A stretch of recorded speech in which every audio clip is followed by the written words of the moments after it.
Hello students, आज हम discuss करेंगे प्रिम्स एल्गोरिथम। प्रिम्स एल्गोरिथम हम लोग यूज़ क्यों करते हैं? To find minimum spanning tree. To find minimum spanning tree we use Prim's algorithm.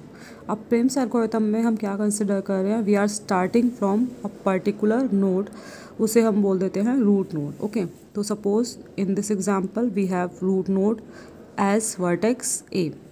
Okay, तो हम सबसे पहले क्या करते हैं, एक टेबल ड्रॉ करनी है। टेबल ड्रॉ करने के लिए हमें नंबर ऑफ़ रोज़ कितनी लेनी है?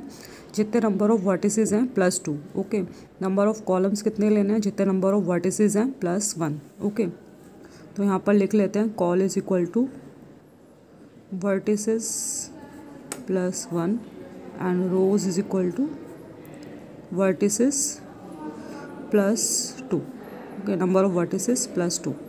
अब इसके बाद हम लोग क्या करते हैं, सबसे पहला जो आपका रो कॉलम होता है उसमें लिख देते हैं इनिशियलाइज। इनिशियलाइज का मतलब है हर वर्टेक्स की जो भी डिस्टेंस है फ्रॉम द सोर्स वर्टेक्स उसको इनिशियलाइज कर रहे हैं। ठीक है, तो इनिशियली हम क्या लेते हैं कि हर एक वर्टेक्स का डिस्टेंस कितना है? इन्फिनिटी। तो हम यहाँ पे क्या लिख देंगे? Infinity infinity infinity infinity infinity. Okay, अब इसके बाद हम क्या करते हैं, यहाँ पर आप किसी पर्टिकुलर वर्टेक्स से स्टार्ट करते हो, जैसे हम बोल देते हैं रूट नोड। तो सपोज़ हम यहाँ पर स्टार्ट कर रहे हैं वर्टेक्स नंबर ए से, तो ये क्या बन जाएगा? हमारा रूट नोड बन जाएगा। तो यहाँ पर अगर हम ए से स्टार्ट कर रहे हैं तो अब नेक्स्ट रो में हमें क्या लिखना है? डिस्टेंस। ठीक है, तो अभी हम अगर ए से स्टार्ट करेंगे तो ए से ए का डिस्टेंस कितना हो जाएगा? 0। ओके, अभी तक हमने किसी और वर्टेक्स को कंसिडर नहीं किया है। ओके, तो बाकी सारे वर्टिसेस का डिस्टेंस कितना रहेगा? Infinity infinity infinity infinity. ठीक है, अब यहाँ पर हम लोग क्या करते हैं, एक आपका डेटा स्ट्रक्चर मेंटेन करते हैं जिसे बोलते हैं क्यू। ओके, इस क्यू में इनिशियली क्या होते हैं? सारे के सारे एलिमेंट्स प्रेजेंट होते हैं। एलिमेंट्स लाइक आपका vertex A B C D E, सारे के सारे वर्टिसेस प्रेजेंट होंगे क्यू में। अब आपको क्या करना होता है, इस क्यू में से आपको वर्टेक्स जिसका डिस्टेंस मिनिमम है वो आपको फाइंड आउट करना होता है। ठीक है, तो यहाँ पर देखिए हर एक वर्टेक्स का डिस्टेंस हमने यहाँ पर सेकंड रो में लिख दिया। बी का डिस्टेंस कितना? इन्फिनिटी। सी का डिस्टेंस कितना? इन्फिनिटी। डी का कितना? इन्फिनिटी। ई का कितना? इन्फिनिटी। बट ए का डिस्टेंस कितना लिया है? 0 लिया है। ओके, जो भी आपका रूट वर्टेक्स हो या फिर स्टार्ट वर्टेक्स हो, जहाँ पे आपको प्रिम्स एल्गोरिथम अप्लाई करनी है, स्टार्ट करना है, वहाँ का आप डिस्टेंस कितना ले लोगे? 0। अब इसके बाद हम क्या करते हैं, एक्सट्रैक्ट मिन क्यू ऑपरेशन परफॉर्म करेंगे। एक क्यू में हमने सारे के सारे एलिमेंट्स डाल दिए, जैसे vertex A B C D and E. Okay, अब यहाँ पर देखिए ए का डिस्टेंस कितना है? 0। ये कहाँ से देख रहे हैं? हम इस टेबल से देख रहे हैं। ठीक है, 0 और यहाँ पर कितना है? Infinity infinity. तो मिन डिस्टेंस कितना होगा वर्टेक्स ए का? तो यहाँ पर एक्सट्रैक्ट मिन क्यू ऑपरेशन परफॉर्म करोगे, एक्सट्रैक्ट मिन क्यू, और ये आपको रिटर्न क्या करेगा? Node with minimum value. तो मिनिमम वैल्यू किसकी है? ए की, तो यहाँ पर ए आ जाएगा। ठीक है, अब यहाँ पर हमें करना क्या है, ए से आउटगोइंग जितने भी एजेस हैं, ए के आउटगोइंग एज कौन कौन सी है आपकी? बी है, सी है एंड डी है। ठीक है, इन नोड्स के डिस्टेंस को अपडेट करना है। अपडेट कैसे करेंगे? बी का डिस्टेंस अभी कितना है? इन्फिनिटी। तो अगर हम ए के थ्रू बी पर जाएँ तो डिस्टेंस कितना कवर करना पड़ेगा? ओनली 3। तो ए टू बी आपका जो डिस्टेंस है वो कितना हो गया? अब यहाँ पर ए टू बी डिस्टेंस कितना हो गया आपका? 3। ओके, और ये किस नोड की वजह से हुआ है? ए की वजह से हुआ है, तो यहाँ पर लिख देंगे ए। और यहाँ पर किसका डिस्टेंस? ए का डिस्टेंस तो 0 ही रहेगा, बिकॉज ये हमारा रूट वर्टेक्स है। इसके बाद ए टू सी कोई एज है, तो यहाँ पर डिस्टेंस कितना है हो जाएगा? इन्फिनिटी से रिड्यूस होके 1 हो जाएगा। तो यहाँ पर 1, और 1 किसकी वजह से हुआ? ए की वजह से हुआ, था यहाँ पर ए लिख दिया। इसके बाद ए टू डी भी एक एज है। ठीक है, हम ए से डी की एज ए से क्यों ले रहे हैं? क्योंकि हमारा जो एक्सट्रैक्ट मिन ऑपरेशन है उसने क्या रिटर्न किया है? ए। ओके, तो यहाँ पर ए टू डी एक एज प्रेजेंट है, तो इसका डिस्टेंस कितना है? 2, और किसके थ्रू मिला है? ए के थ्रू, यहाँ पर ए लिख दिया। अब इसके बाद क्या ए से ई की कोई डायरेक्टेड एज है? डायरेक्ट पाथ है ए टू ई? नहीं है, तो इसका डिस्टेंस कितना रहेगा? इन्फिनिटी ही रहेगा। ओके, अब इसके बाद हम आगे चलते हैं। अब जब नेक्स्ट टाइम जब आप एक्सट्रैक्ट मिन ऑपरेशन करोगे तो आपको क्या रिटर्न होगा? आपके पास वर्टेक्स कौन कौन से प्रेजेंट रहे अब क्यू में? अब नेक्स्ट टाइम हमारे पास है B C D and E. B C D E में से मिनिमम डिस्टेंस किसका है, सी का है, तो यहाँ पर अब सी रिटर्न हो जाएगा एक्सट्रैक्ट मिन के थ्रू। एक्सट्रैक्ट मिन क्यू क्या रिटर्न करेगा, वर्टेक्स सी। तो अब सी में भी हमको यही काम करना है। तो यहाँ पर ए का डिस्टेंस तो आपका ए का डिस्टेंस तो उतना ही रहेगा, ए का डिस्टेंस 0 ही रहेगा। अब बात करते हैं अदर वर्टिसेस की। अब जितने वर्टिसेस की आप बात कर रहे हो हमें सिर्फ उनका डिस्टेंस अपडेट करना है ज़्यादा से ज़्यादा जो कि आपके क्यू में प्रेजेंट है। तो अब सी के एक्सट्रैक्ट होने के बाद क्यू में कौन कौन से एलिमेंट बचे, बी डी ई। मीन्स या तो बी वर्टेक्स का डिस्टेंस अपडेट होगा या डी का या ई का, इसके अलावा किसी भी वर्टेक्स का डिस्टेंस अपडेट नहीं होगा। ओके, तो अब बात करते हैं बी की। बी का डिस्टेंस कितना है, 3 वाया ए। तो सी से अगर बी की बात करो, सी से बी की अगर बात करें तो क्या डिस्टेंस अपडेट होगा, सी से बी की डायरेक्टेड एज ही नहीं है तो यहाँ पर कुछ भी अपडेशन नहीं होगा। सी से ई की बात करते हैं, ई का करंट डिस्टेंस कितना है, सी से ई डायरेक्टेड एज प्रेजेंट है और ई आपका क्यू में भी प्रेजेंट है, तो ई का डिस्टेंस कितना हो जाएगा, अब 4 हो जाएगा। और किसके थ्रू हो रहा है, ये सी के थ्रू हो रहा है। ठीक है, अब इसके बाद बात करते हैं सी से डी। सी से डी भी एक एज है, सी से डी एक एज है और सी से डी का डिस्टेंस कितना है, सी से डी का डिस्टेंस है हमारा 3। ठीक है, ये मैं आप लिखना भूल गई थी, तो सी से डी का डिस्टेंस आपका है 3। तो यहाँ पर आप देखिए डी का डिस्टेंस अभी कितना है 2 और सी से डी का है 3, तो यहाँ पर 3 ग्रेटर है तो हम यहाँ पे अपडेट नहीं करेंगे, यहाँ पर यही वैल्यू आ जाएगी।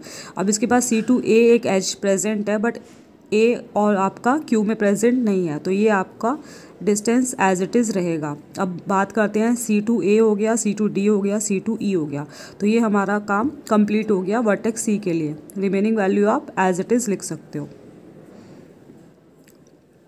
नेक्स्ट चलते हैं, फिर से हमें क्या करना है, एक्सट्रैक्ट मिन ऑपरेशन परफॉर्म करना है। तो इस बार एक्सट्रैक्ट मिन ऑपरेशन परफॉर्म करेंगे तो हमें क्या मिलेगा, हमारे पास वर्टिसेस कौन कौन से प्रेजेंट है क्यू में, बी डी एंड ई। तो बात करते हैं B D and E. Minimum distance किसका है, डी का, तो यहाँ पे लिख दिया हमने डी। अब डी से आउटगोइंग एजेस कौन कौन सी हैं, सबसे पहले डी को क्यू से बाहर ले आया तो क्यू के अंदर कौन कौन बचा, बी एंड ई। ठीक है, तो अब यहाँ से डी के आउटगोइंग एजेस खुद के देखते हैं। ए क्यू में प्रेजेंट नहीं है, इसको कंसिडर नहीं करना। ई प्रेजेंट है क्यू में, ई का डिस्टेंस कितना है अभी 4 है और ये आपको कितना देगा, 6 देगा, तो इसको भी कंसिडर करने की ज़रूरत नहीं है। अब डी से एक आउटगोइंग एज सी की भी है। ठीक है, सी का डिस्टेंस कितना है हमारा 1 है और ये कितना देगा, 3 देगा, तो इसको भी अपडेट करने की ज़रूरत नहीं है। तो अब यहाँ पर आप लोग डी को एक्सट्रैक्ट करके क्या कोई चेंज होगा, डी को एक्सट्रैक्ट करके हमें कोई भी चेंज नहीं मिला, तो हम क्या करेंगे, इस रो को एज इट इज़ फिल कर देंगे, 1A 2A 4C। नेक्स्ट अब किसको एक्सट्रैक्ट करना है, क्यू में कौन कौन प्रेजेंट है, बी है और ई है। ठीक है, तो बी हम पहले एक्सट्रैक्ट करेंगे क्योंकि बी का डिस्टेंस कितना है 3 एंड ई का डिस्टेंस कितना है 4। तो हम यहाँ पे लिखेंगे एक्सट्रैक्ट मिन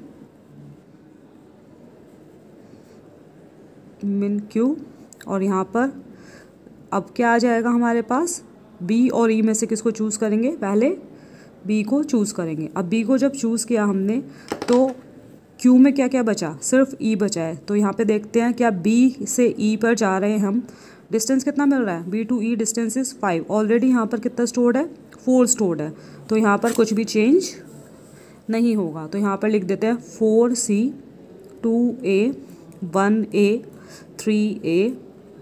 ठीक है, तो अभी हमने जब बी को एक्सट्रैक्ट किया था क्यू में क्या बचा था, सिर्फ ई बचा था, तो इसलिए हमने क्या देखा है, सिर्फ ई के लिए चेक किया था क्या कोई डिस्टेंस अपडेट हो रहा है, तो डिस्टेंस अपडेट नहीं हो रहा था, तो हमने सारे के सारी एंट्रीज़ को जो बची थी उनको एज इट इज़ लिख दिया और ई का डिस्टेंस अपडेट नहीं हुआ था तो उसको भी एज इट इज़ लिख दिया। ठीक है, मीन्स हर एक आइट्रेशन में आप डिस्टेंस अपडेट करने के लिए किन वर्टिसेस को चेक करोगे, जो वर्टिसेस क्यू में प्रेजेंट हैं उन्हीं के लिए आपको चेक करना है कि क्या अपडेशन की रिक्वायरमेंट है या नहीं है।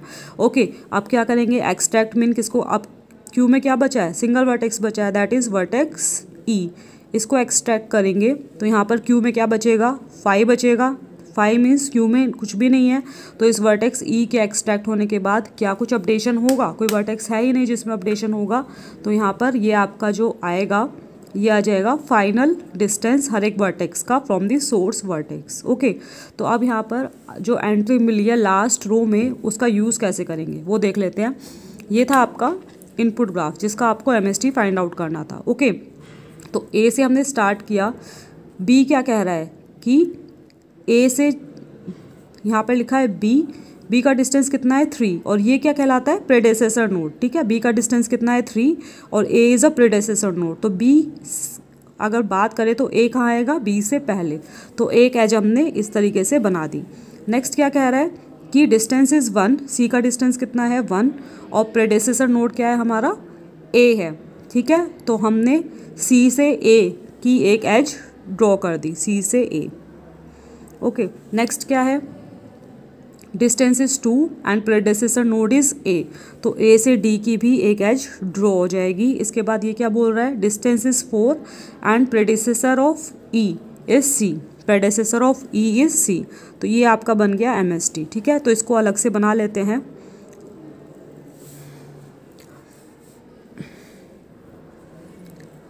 A B